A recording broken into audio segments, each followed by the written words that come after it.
So I was wondering if you could start out by introducing us to your documentary Fabric.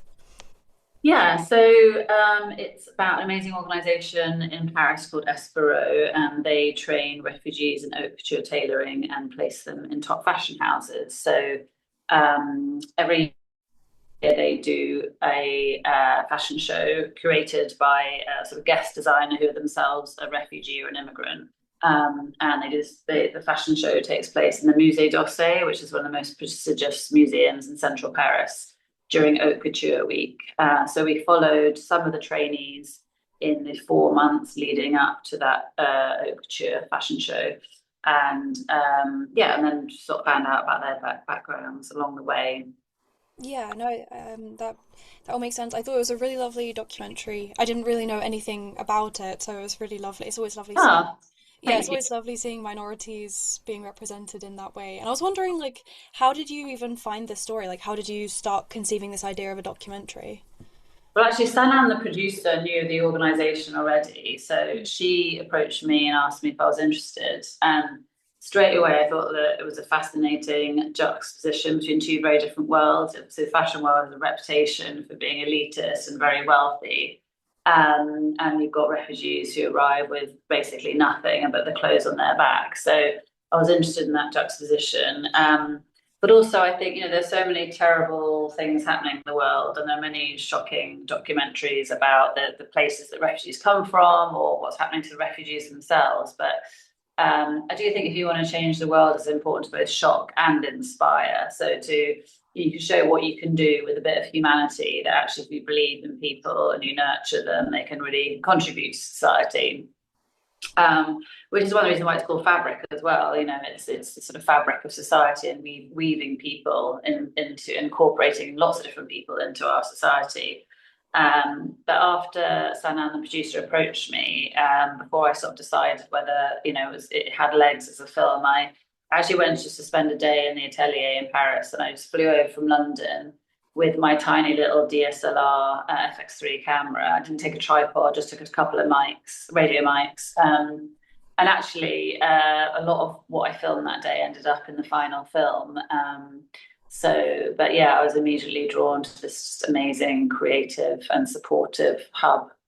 Yeah, no, it's such a beautiful story, and I think like even though it's such a brief runtime, you are like so invested in these people immediately. I know I definitely was. Mm. And Oh, I great. was, yeah, I was wondering, did you feel any sort of sense of responsibility because you were given the opportunity to kind of tell these stories that are they hold such an emotional weight. Obviously, I think there's a lot of joy, I think, in parts in these people, but there's also a lot of sadness that comes with being a refugee a lot of the time. So I was wondering, how did you approach handling these stories? Yeah, and I think they really love Maya, and they really love the organization, which is one of the reasons why I think they wanted to take part to, in a way of sort of to thank Espero.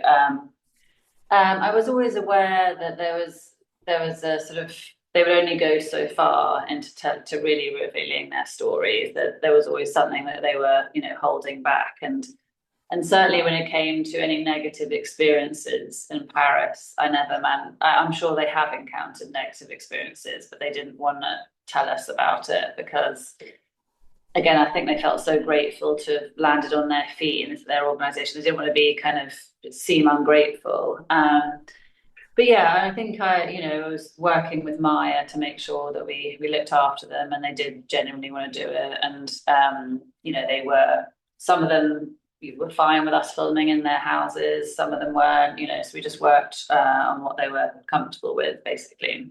Yeah, I was wondering about that because I was sort of surprised when the documentary kind of realmed outside of the atelier. So what was it like getting to spend like did you spend a significant amount of time with these people? Was it pretty short? Well, not as much as we like to. I mean, we this film has an absolutely tiny budget. It usually shocks people when I tell them. I mean, it was just a Kickstarter budget, so we really didn't have more than a few days filming. But it was important for me to film with them outside the atelier because obviously the atelier is a big, bustling place. You're never really going to, you needed a space to have a quiet conversation to get away from it all. but also just to understand the sort of texture of their lives really, and what it's, or what happens outside the atelier. So yes, we were able to film Ibrahim and Samaya and Haida at home. Yeah, no, I think it adds obviously the richness to the story, of course, because then you start to see them as more than just well working, I suppose.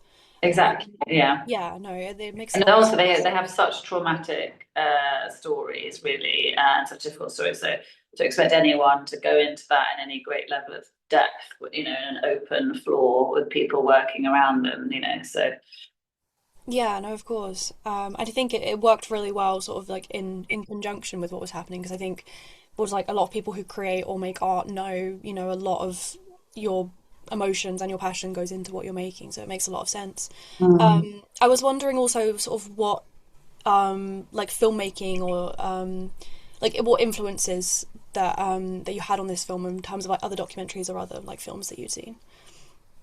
Oh, that's really interesting. I mean, one of my favorite films has been Daughters. Don't know if you've seen that documentary on Netflix. I love the way that's shot, and what I love about it especially is the sort of intimacy and the sort of trust between the filmmaker and the children. They're so relaxed in front of the camera, and I know, I mean, I've spoken to the director about that, who, well, not directly, but I was on a sort of Zoom call with the director who was saying, I mean, they spent days with the children in advance before starting to film with them, and we didn't have that luxury actually, but I still wanted to feel like we were having some sort of kind of intimate access to their lives, which is again whilst we film with them at home. But I love Daughters. I mean, all the way back to La end. Sorry, my phone's fallen off. That's okay. I mean, I know that's a sort of drama, but that does very well, showing sort of two different sides of Paris. And it's sort of quite a gritty look at Paris. So that was also an inspiration. Yeah, no, I can see those things, for sure. And I was kind of wondering, I mean, you've already spoken about it a little bit, and I think Maya sort of touches on it at the end of the documentary, but I think especially in England right now, there's such a negative discourse around immigration, and I think also just for the longest time, there's also just been there's like a very significantly classist element to the conversations that we have around art and media and how it's exclusively sort of for upper class, which isn't, none of that is true. Mhm. So I was wondering, like, with this documentary, like, what kind of conversations did you want to spark around those topics? Because they're such, they're so hotly debated right now. Mm. Well, I mean, I think I learned a lot myself because I actually don't know a huge amount of the fact about the fashion world, and I thought that it was a very upper class, wealthy world. But actually, it was Catherine Brickhill, who former assistant to Alexander McQueen, who said actually that may, obviously the access point to buying haute couture clothing is very expensive, but a lot of the people, Alexander McQueen himself was working class. It's actually an extremely diverse industry for the people who actually design and make the clothes, and there's a huge amount of influence from different cultures, and so that is something that sort of changed my mindset, and I realized that, I was just going by a kind of stereotype. So and I certainly think that's true. I mean, what it's like making films, if you only have one type of person that make films, you're only going to get one kind of viewpoint of the world, which is why it's so important that the film and TV industry becomes much more diverse than it is at the moment. I mean, there are sort of small steps happening, but I think you could say the same for the fashion industry. If we're going to get the most interesting clothes, you want a mix of influences in there. Mm. Yeah, no, of course. I think that makes a lot of sense. And I think, like, kind of how you've said, like, film and TV do have the power to, I don't know, bring awareness to so many different things. And I think, like, again, I didn't know anything about this, and I think it's such an interesting story. Like, yeah, like, I always gravitate towards stories that talk about minorities. So it's really interesting to, yeah, learn about something I would, like, never have known, really. Um, Yeah. so, yeah. Oh, great. But and then finally, I was just wondering what's next for you because I know this film is going to rain dance very shortly, which is very exciting. Yes, we're very excited about that. Delighted, and it is also airing during Refugee Week, which Oh is wow, a yeah. lovely coincidence. So yes, well, hopefully it will. We're hoping it will have a longer festival run in a few different festivals. Just waiting to hear back from a few others at the moment. And then yes, distribution on TV at some point, I think. Yeah, that's what we're hoping for Fabric. I'm currently making a series for Amazon at the moment. It's quite a different project, yeah. I mean, also with the film, we often thought it would make a great feature-length film, actually following refugees from the moment they start in the atelier to them hopefully being placed in a top fashion house. And then follow their journey. And I still think there's definitely a film to be had in that. It's obviously a much more longer project than just the few months we had. But I would love to do that at some point.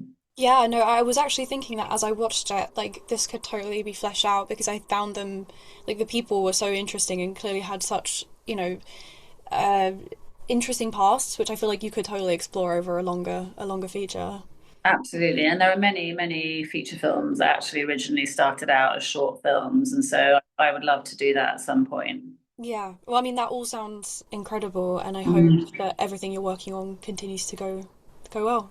Amazing. Well, thanks so much. It's really good to talk to you. Yeah, you too.